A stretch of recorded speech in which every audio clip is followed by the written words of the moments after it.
안녕하십니까, 이재필입니다. 자, 일요일은 시황에 대해서 올려드리는 날이죠. 자, 일단 미국 시장부터 간략하게 조금 짚어보고 넘어가도록 하겠습니다. 미국 시장 좋았어요. 다우하고 S&P 500이 사상 최고치로 마감했고요. 그래서 이 다우 같은 경우는 여기 돌파하는 모습이죠. 자, 올랐다가 음선이 조금 아쉬웠는데 그거마저도 극복하면서 종가 기준으로 살짝 더 높아요. 좋은 모습들 이어가고 있는 모습이고, S&P 500은 보다 좀 확실하게 돌파를 하는 모습이죠. 자, 종가 기준 사상 최고치가 여기였었는데 간당간당했었죠. 간당간당했었는데 토요일, 우리 시간으로 토요일 아침에 끝난 시장에서는 완전히 돌파를 하는 모습이었습니다. 나스닥은 그거보다도 조금 아래쪽에 있는데요. 이 부분도 제가 지난주에 시황하면서 말씀드렸죠. 사상 최고치 갱신하고 계속해서 좋은 모습 보일 수 있을 것 같다. 이런 말씀 드렸는데 마찬가지로 지금 나스닥도 여기가 전고점이에요. 우리 10월 말에 나스닥이 사상 최고치 찍었다가 조정폭이 조금 컸죠. 11월 달에. 이러면서 우리나라 시장도 같이 좀 크게 조정을 받았었는데, 요거는 나스닥하고 우리나라 시장이 좀 많이 연동된다라는 거, 그런 걸 알 수 있는 부분입니다. 자, 근데 우리나라는 좀 더 유리한 부분들이 있죠. 지금 미국 쪽에서 굉장히 좋은 쪽이 엔비디아 이런 것들이 먼저 쫙 갔다가요. 지금은 마이크론 테크놀로지가 굉장히 강하죠. 자, 지금 이거는 제가 그 삼성전자 얘기를 하면서도 굉장히 많이 말씀을 드렸을 거예요. 내 채널에서도 말씀을 드리고 또 TV 방송에서도 엄청 자주 말씀을 드렸었는데, 자, 요거는 지금 메모리 반도체 업체들이 칼자루를 쥔 형국입니다. 칼자루를 메모리 반도체 업체가 쥐고 있기 때문에 제가 간략하게만 설명드리면, 전에도 설명 꽤 많이 드렸는데 또 한번 설명을 해드릴게요. 왜 이런 현상이 나오는지. 자, 우리 그게 있죠. CPU라는 게 있고요. GPU라는 게 있죠. CPU는 인텔에서 만드는 거 CPU 그게 대표적이고, GPU는 엔비디아죠. 근데 이 CPU하고 GPU 차이를 조금 알면 이게 이해가 잘 갑니다. 메모리 반도체가 왜 중요한지.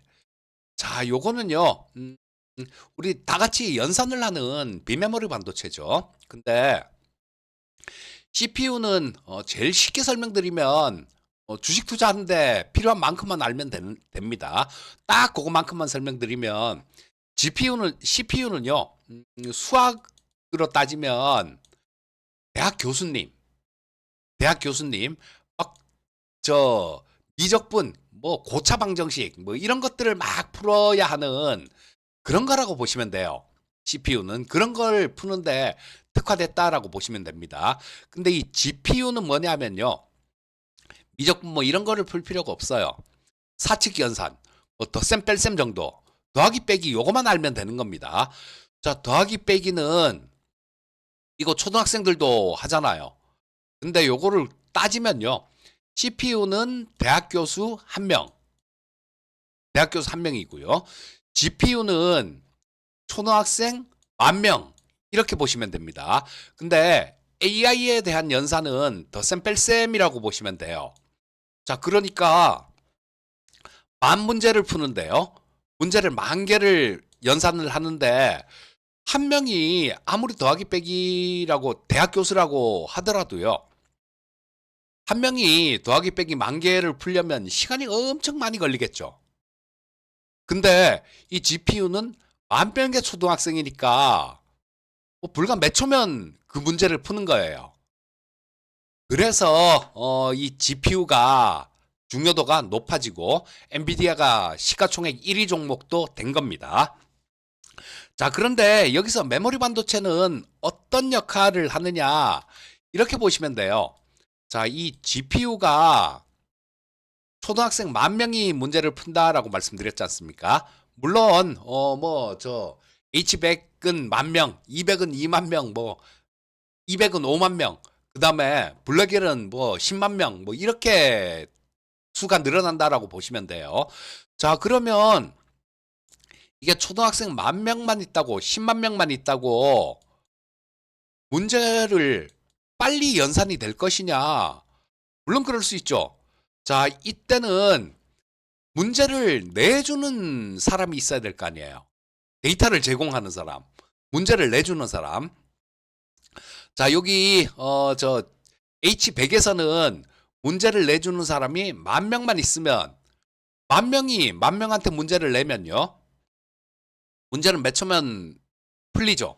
근데 이거를 100명이 10,000명한테 문제를 내면 그보다 시간이 10배가 필요한 거죠. 자, 근데 뭐 이게 고도화가 되면 될수록 저 푸는 숫자가 초등학생 수가 늘어난다라고 보시면 됩니다.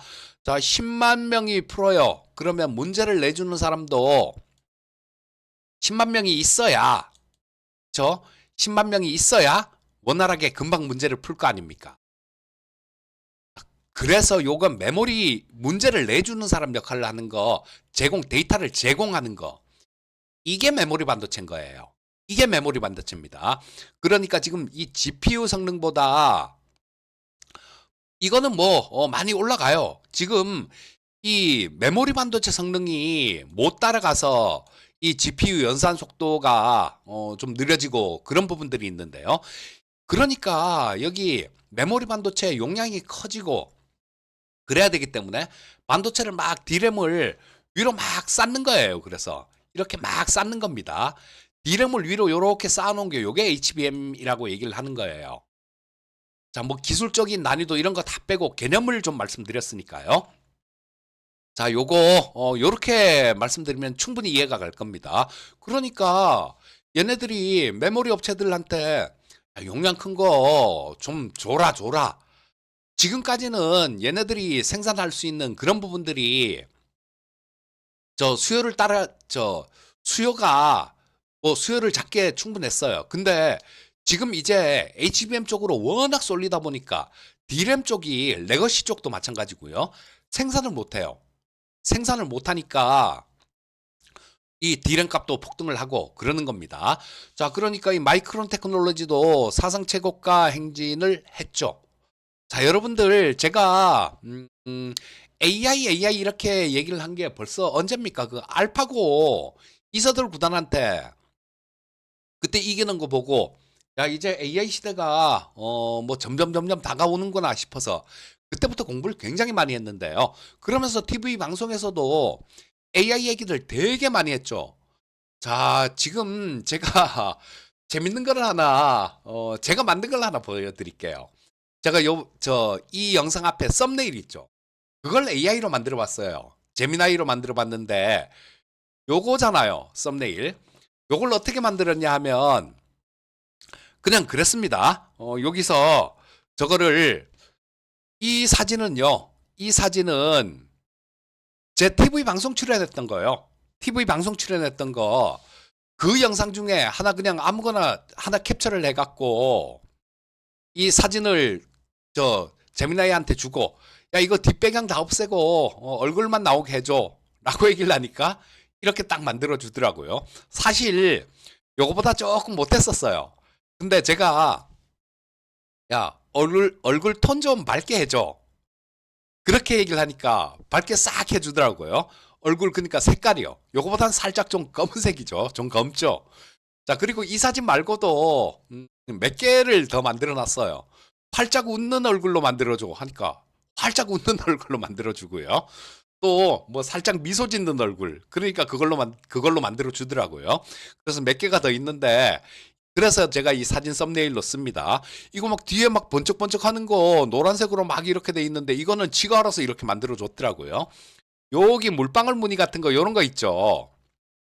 요게 재미나이로 만들었다는 그런 뜻이죠. 자, 그래서 지금 제가 이런 거 썸네일 표지 같은 거 이런 거 뭐 사진을 이렇게 막 해갖고 하려 그러면요. TV 방송에 있는 사진 그걸 이용해서 하려 그러면 캡처해야죠. 뭐 캡처하고 또 그 뒤에 배경화면 없애려면 또 저 도구를 사용해 갖고 다 그 사진을 따야죠, 일일이. 그리고 또 뽀샵을 하려면 뭐 되게 많이 복잡했어요. 그래서 저도 엄두를 잘 못 냈는데 제미나이한테 야 이렇게 해줘. 그러니까 그렇게 해줍니다. 그렇게 해줘요. 자, 그래서 지금 이게요. 실시간 우리 그냥 생활 속에 그대로 써먹을 수 있어요. 이런 거 요즘 유튜브 보면요. 구분이 잘 안 가요. 구분이 잘 안 가는데 지금 뭐 올해부터는 그거 꼭 필요하다라는 생각입니다. 영상 같은 것들 이런 것들을 AI를 이용해서 만든 거는 그쵸? 저기 저런 거 표시를 하게 돼 있어요. 근데 뭐 아직도 유튜브 보면 표시 안 하고 뭐 그런 거 있던데 이런 것들은 꼭 해야 된다라고 봅니다. 이렇게 저처럼 단순하게 뭐 썸네일 만들고 이런 건 별 문제가 없겠죠.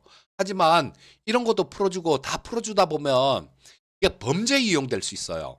딥페이크 같은 거. 예를 들어서 뭐 그 범죄 같은 것들 이런 것들 뭐 성범죄 이런 것들도 막 이걸 얼굴을 그 사람 사진을 몇 장을 집어넣고 그렇게 하면 범죄 영상도 만들 수 있다라는 겁니다. 그래서 딥페이크 이런 게 문제가 많이 될 수 있어서 꼭 필요하다고 보는데요. 어쨌거나 저도 이 제미나이로 이걸 이용해서 이걸 만들고 또 어떤 뭐 소스 코드도 다 짜주죠, 요즘은. 그래서 지금 뭐 AI 거품 뭐 이렇게 얘기하시는 분들 많으신데요. 시작입니다, 이제. 이제 시작인데 이제 첫걸음마 뗀 어린애 보고 저 뭐 한 지금 그때 첫걸음마는 AI가 한 50년 전부터 연구가 있었어요. 근데 이거를 도저히 뭐 이건 안 되는 거야라고 했었는데 그 딥러닝이라는 거 이런 기법이 AI 교육 방법이 생기면 개발되면서 딥러닝이라는 거는 옛날에는 AI한테 야 요거는 고양이고 고양이는 털이 있고 뭐 수염이 어쩌고 저쩌고 막 이렇게 가르쳐 준 거였어요. 컴퓨터한테. 그러니까 고양이 뭐 신나게 가르치면 그 고양이는 구분하는데 다른 고양이마다 다 다르지 않습니까? 노란 것도 있고 검은 것도 있고 뭐 얼룩도 있고 그렇잖아요.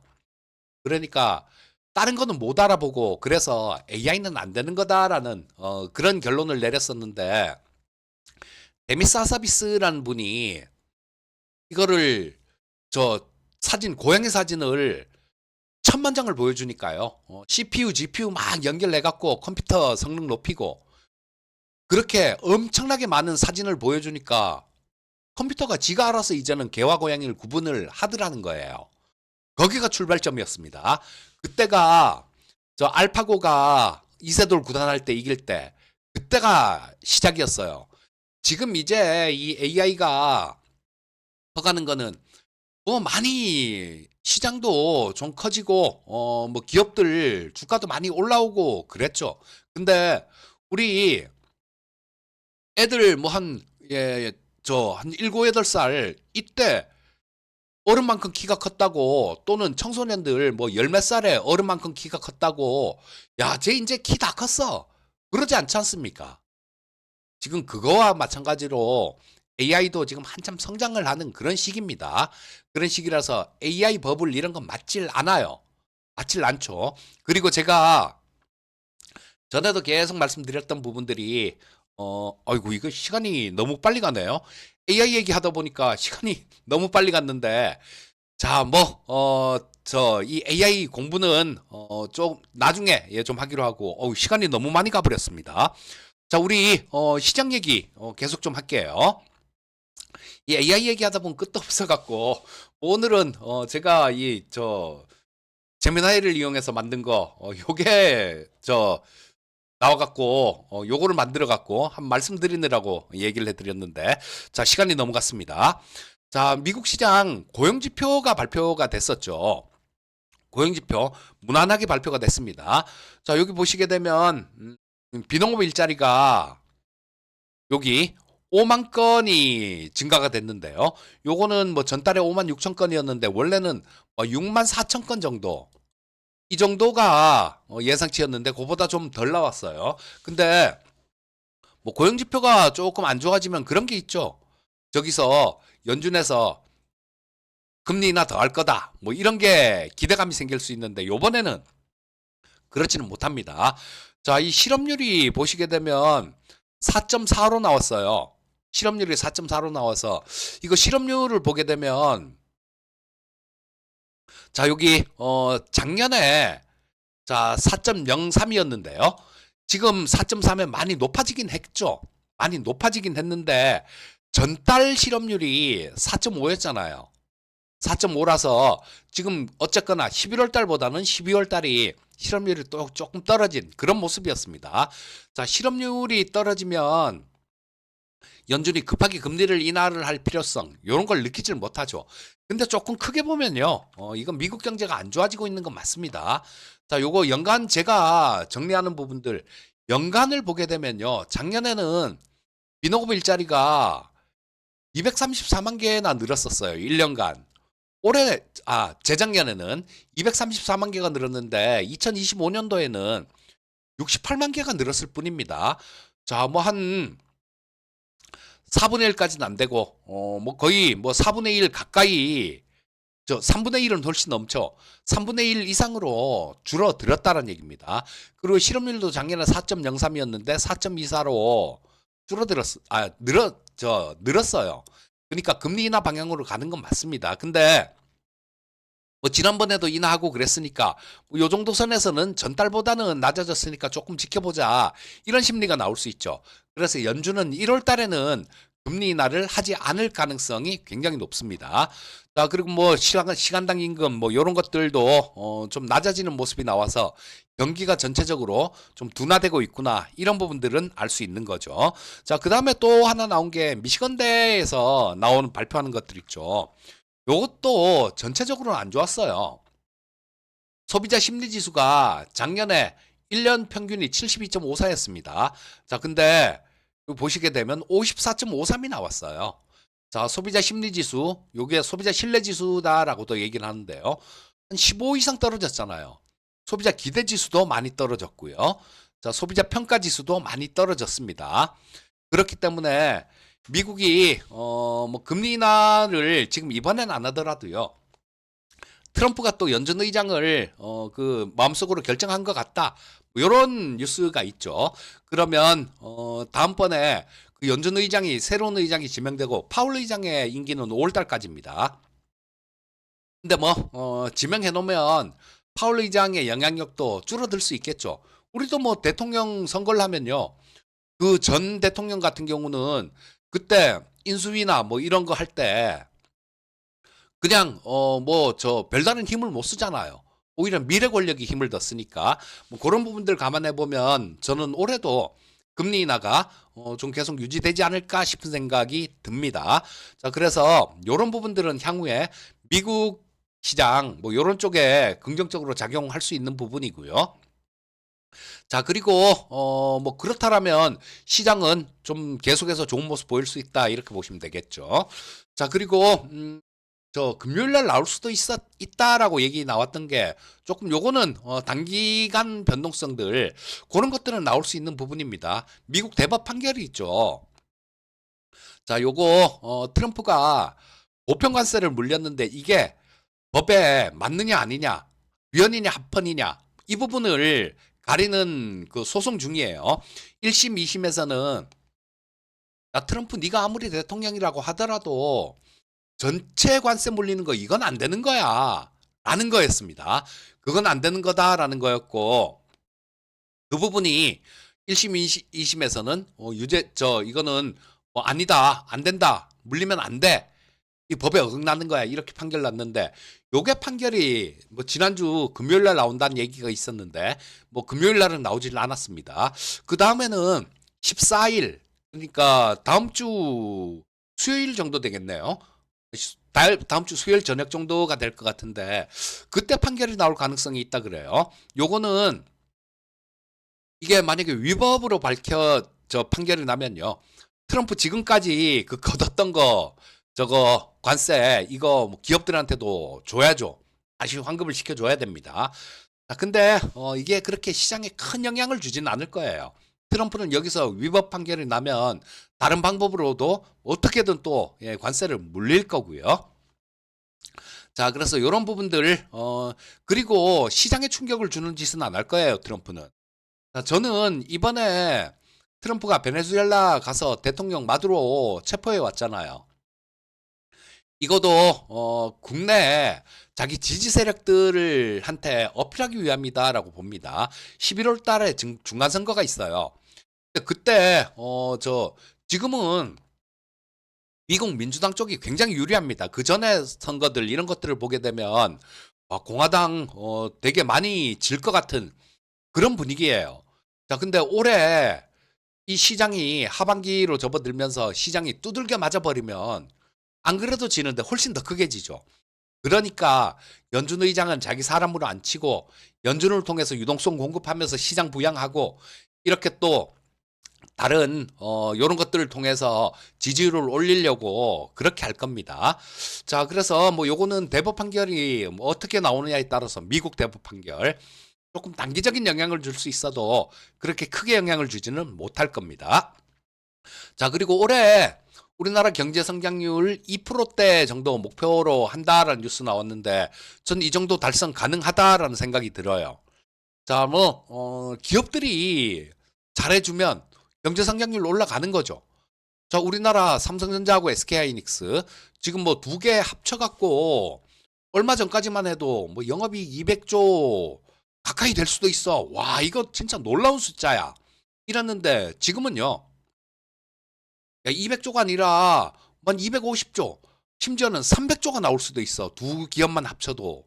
이런 얘기들을 합니다. 올해 반도체 가격 뭐 이런 것들도 계속 좋을 거고 디램 가격이요. 메모리 가격이 계속 좋을 거고 그렇다면 삼성전자, SK하이닉스 그리고 다른 기업들도 마찬가지로 뭐 저런 것들 더 낙수 효과도 있을 수 있고 좋은 부분들이 많습니다. 그래서 뭐 이 정도 경제 성장률이라면 뭐 우리나라 올해 시장 전체적으로도 좋을 거고 자, 이번 주 시장 같은 경우도 좋다라고 봅니다. 지금 코스피인데 사상 최고치 저 종가 기준으로는 또 지난 금요일 날도 사상 최고치 돌파했어요.